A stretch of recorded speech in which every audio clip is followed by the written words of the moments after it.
সারে গুণের কথা করিলাম বর্ণন তোরা বসে বসে সবাই অনেক কিছুই জানিস, অনেক কিছুই বুঝি।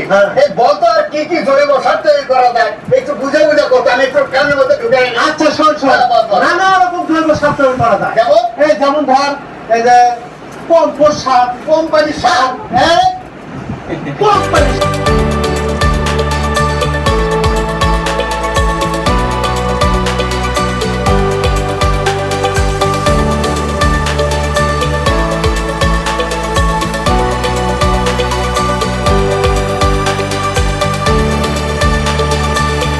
জৈব বালাইনাশক কীভাবে আমরা তৈরি করব সেটা আমরা প্র্যাকটিক্যালি আমরা এখন দেখব।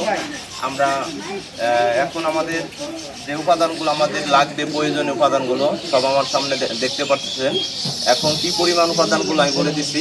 আমাদের এই জৈব বালাইনাশক তৈরির জন্য প্রথমে আমাদের প্রয়োজন এমন একটা ভাটি, যে ভাটির মধ্যে আমাদের যে পাতাগুলো দিতে হবে তিতে পাতা 10 ধরনের বা এর থেকে বেশি হতে পারে, অল্প কিছু কম বেশি হতে পারে।